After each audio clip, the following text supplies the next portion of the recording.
You hear me. Okay. So today I want to talk about the US's war from a pretty underreported angle. Um, there are some loud noises, some things have already happened. Sorry if my audio is strained. There's drones and jets in the sky. I'm going to get to your comments at the end. Yes. Okay, good. The audio is good. Yeah, there's drones in the sky, jets in the sky. 500,000 people are displaced. Upwards of 83 kids have been killed. That's in the number of hundreds of people have also been killed in Lebanon. But, I want to think more macro today outside of Lebanon's consequences, even though I'm here and covering it, most primarily. There have also been 7 U.S. members killed during this very short war. And that's a surprise. That's not something that I think the U.S. was intending.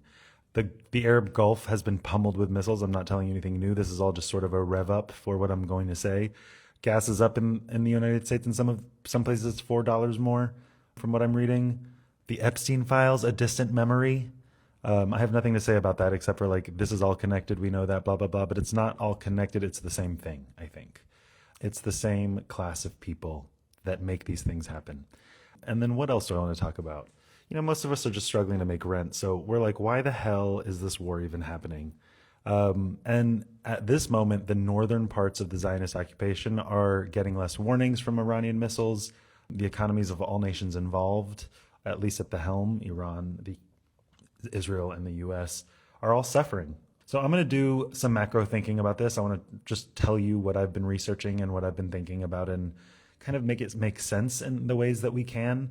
After that, I'll look at your comments. So put them in there. I will hopefully scroll to the top and read them out loud and try to answer them.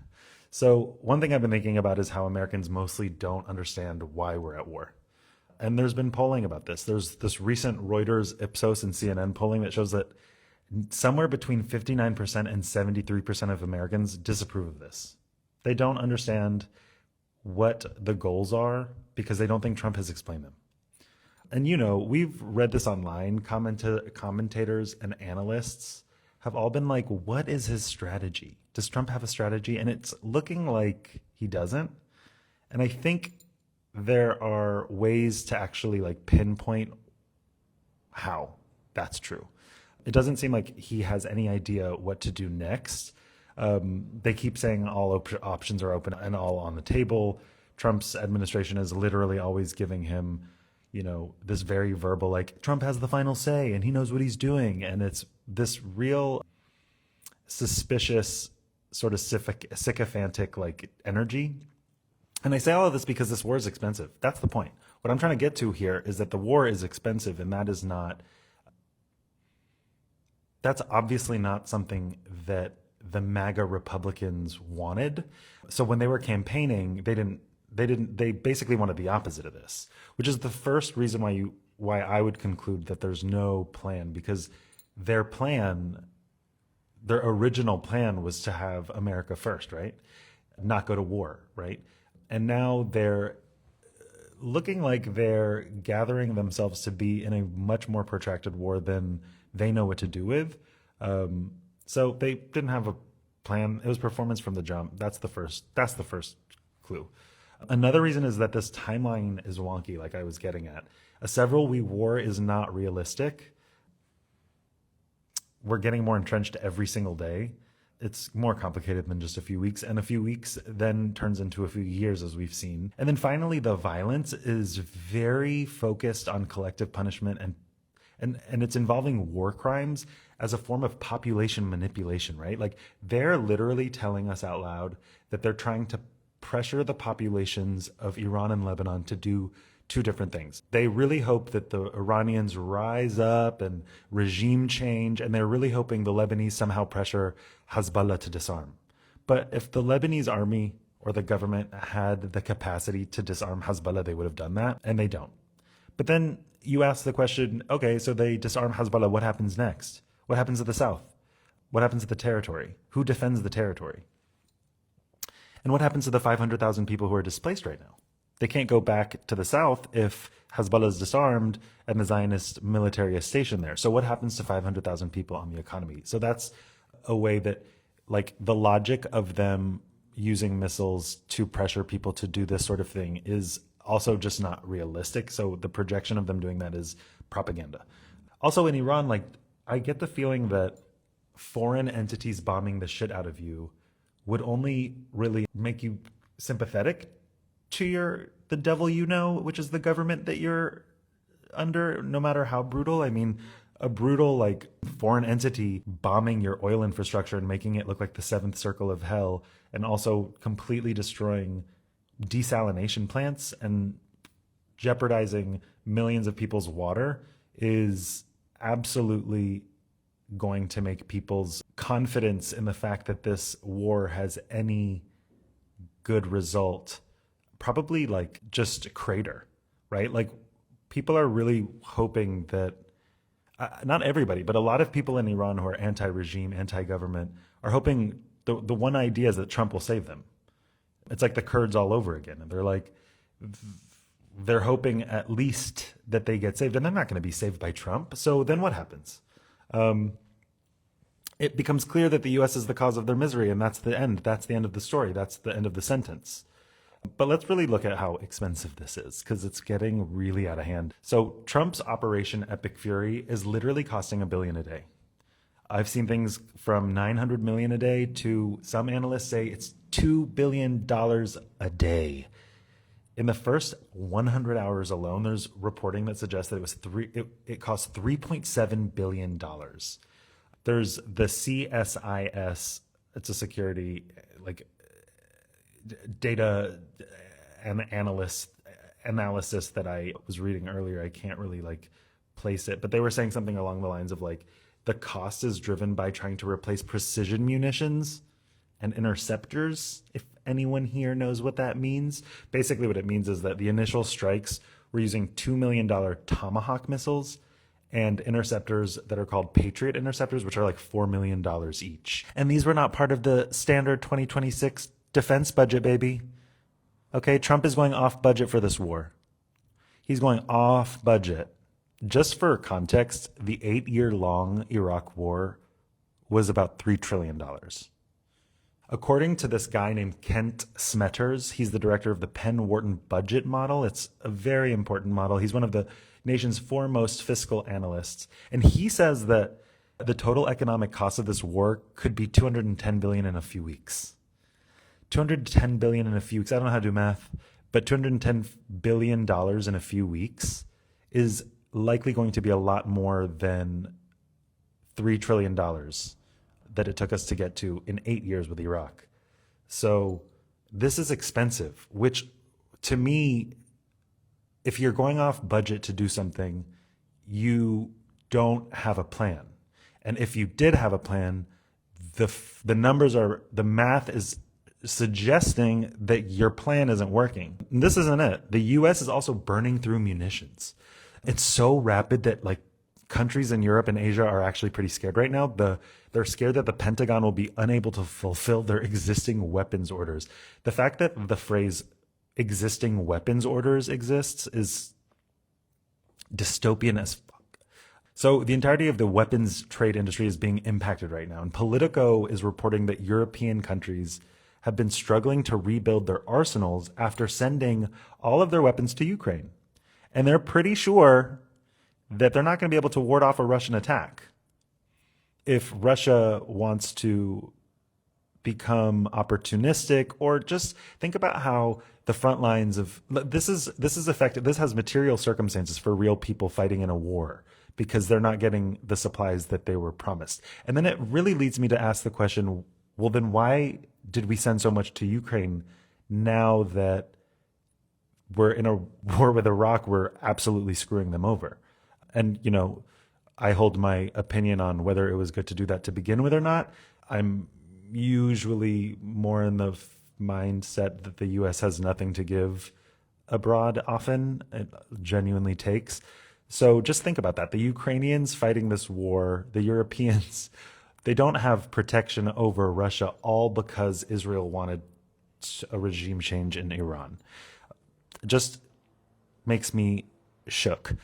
The Asian allies are also worried, guys.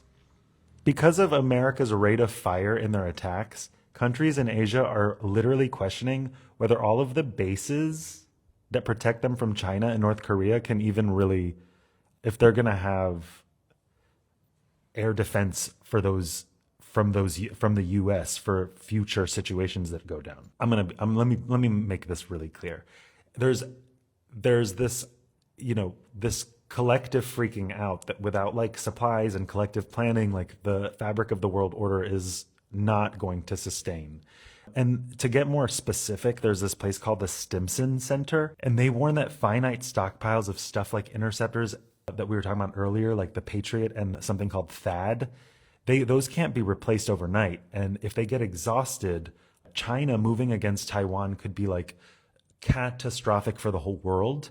And they would do that because they would basically be like, well, these interceptors are exhausted. The US bases can't really do anything if we move on China. Like the whole reason we're all set up in Taiwan and, try to defend them at all costs is because basically if China goes against Taiwan, the semiconductor industry is extremely vulnerable. And let me just discuss that for a second. If you don't know what a semiconductor industry and all those chips and everything around the world and all of the incredibly like every single piece of tech has these chips and they all come from Taiwan. And we are so wrapped up why when you hear Trump being like, we respect China, I respect China. And he is doing all these things, but he says he respects China. It's because they could literally wreck the whole world, just genuinely, earnestly could wreck the whole world. And this moment with Iran there is this worst case scenario situation. And I don't want to make it too bombastic because hopefully it won't happen. This war for China is bad. It's not great. They want it to be short term. There's reasons in the oil industry it's being really impacted. But the Taiwan's like silicon shield is what they call it. It's this, they are indispensable to chip manufacturing. Everything that you are on right now to watch me, everything that we're doing here, our entire modern lived experience really can't occur without the chips. So that's huge. And it's not reported on very often. Maybe it is, but I'm not hearing it. And it's like, what is all this for? It's to change the regime in Iran. Usher in a Zionist expansion, a Middle East that is more Zionist than ever. Development for the Arab Gulf at the cost of low resource masses throughout the Middle East.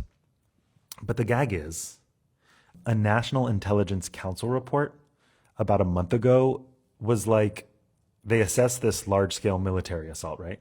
And they basically said there's no way that you can topple this regime because it's so deeply entrenched and so decentralized that it probably won't work, so don't do it. This was before this started. So, and the council's document builds on, it's like US government stuff. It builds on CIA work that assessed that a regime change wouldn't happen even if Khamenei was killed. They knew this already. So again, another reason to deduce that Trump doesn't read, won't read, doesn't care about what the reading says, and won't necessarily go by it. So there is no plan. The plan is just sort of his vibes. And also this report was independent. That's why I think it's important. It's an independent report where they're like, no, this was we're not trying to be sycophantic here. We're literally just telling you facts.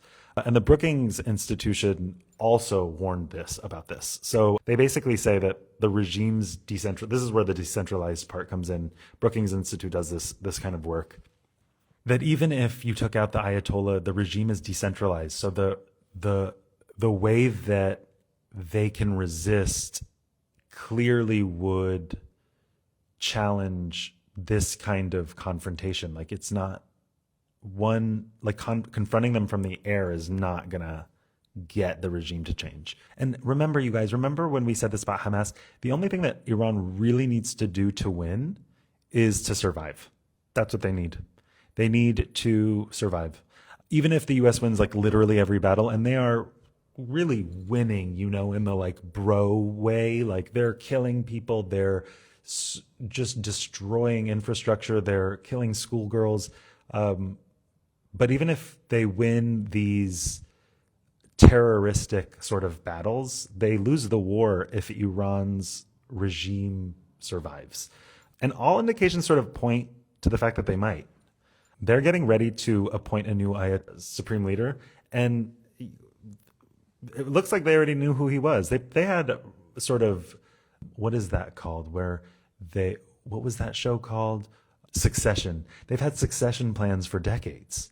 This is not like they didn't like not. They're like, oh no, like that's not what's happening here. They knew what they would do in sort of this case. And furthermore, analysts at I just had mentioned Brookings, and I think it was Brookings. They say that ERA, I believe it might have been someone else. I can't remember. I think it was also that document that government document basically says that the air operations have never historically brought down an authoritarian regime. Like shooting stuff from the sky ain't gonna do it. It's just not gonna do it. And so to do it would be way more money, way more entrenchment, many years. That's where I'm going with this. So what does that mean? It means that there's a lot of people who are saying that the best Trump can probably get is a Venezuela scenario, aka same government, same regime, slightly favorable oil scenarios. And what does that do? What does that do? That leaves a lot of hopeful anti-regime Iranians out on the lurch. Imagine just like imagine you are being brutalized by your own government. You really hate them so much. You're so desperate that you're actually like, I don't care. Whoever's coming to save us, I'm in. I'm in. Even if it's the devil, I'm in. And then the devil just makes it worse. And then that's it. That's what that looks like right now. And then on top of that, Israel pretty much gets nothing in that scenario. I mean, they've advanced on Lebanon. They're trying to take Lebanon. They're literally south of the Litani and killing people north of the Litani right now. They're looking to do what in Lebanon, but other than make it Israel, I think that's their, we're horrified by the prospect of Israel occupying the South for another 20 years. That was awful. There are stories from so many people that I know who experienced brutality under their occupation in the South. And then that doesn't even mention the people in Gaza and the people in the West Bank who live this every day. So this war for what? Not for the people, not for the money, not for the glory, all just because I think there is, listen, for me, buffering, I always buffer for conspiracy. Like there's a whole plot that is very thick happening above us that we will never know, or we can't know the most of. And we have to always be like open to the Epstein file level, like that large, open, terrible mind where you're like, oh my God, if that's possible, anything's possible. I think anything's possible. There's a lot of things happening. We just don't know. So the reason that I'm talking about this is because I think I don't want to be one of those people that's like, Iran is winning.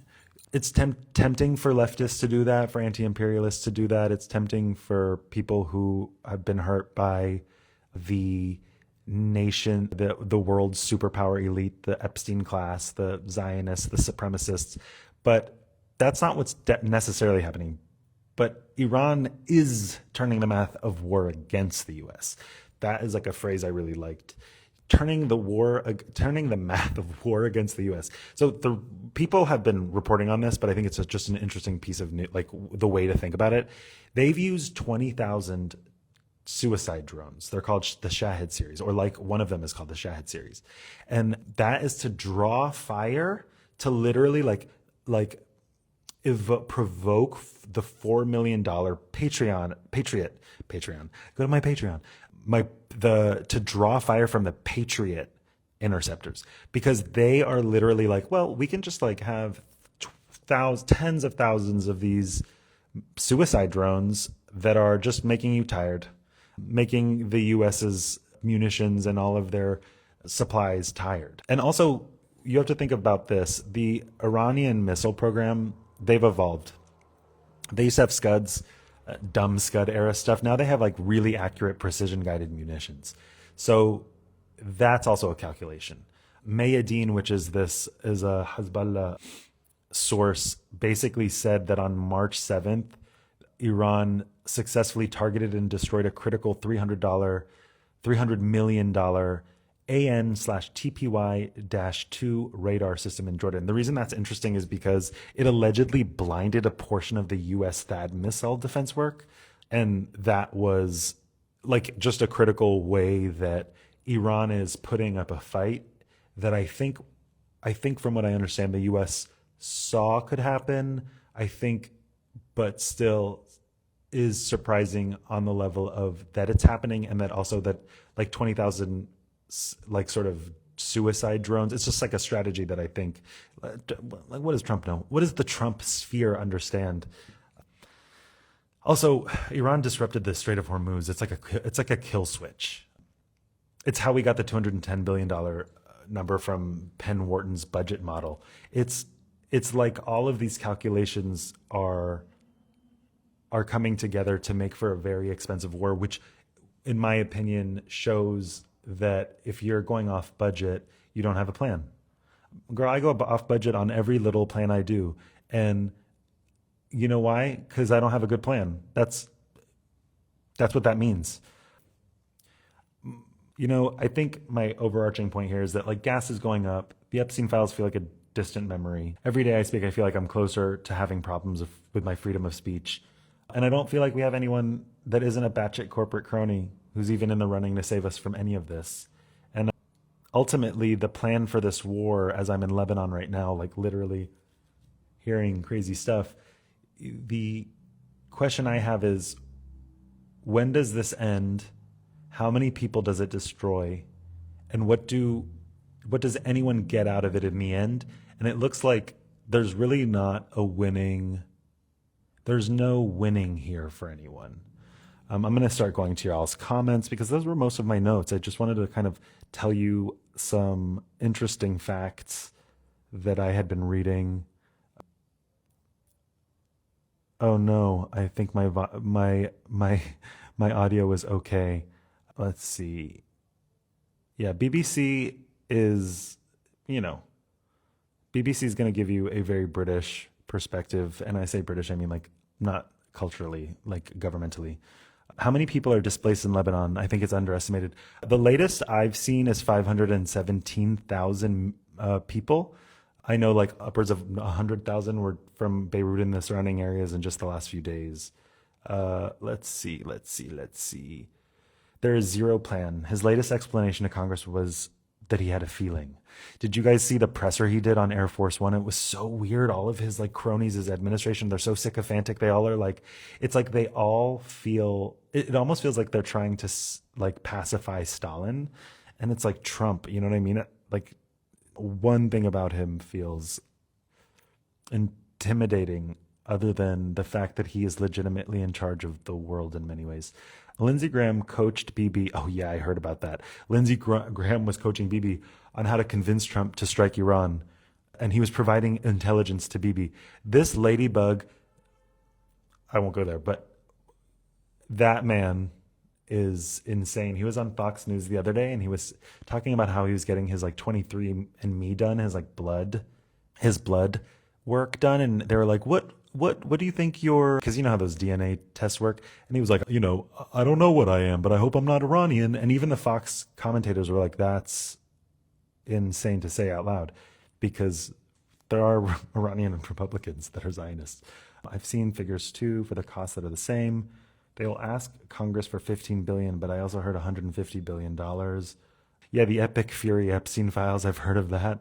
What kind of missile costs $2 million? It's clear Lockheed and Raytheon are getting really rich. Yeah, I think that the reason this is happening, like, I guess what I think I'm getting towards is sort of, I'm trying to build a case to say, like, I don't understand what this war is for except for short-term goals that must very specifically benefit a parastatal network, a network of people that are not countries. They're not us either.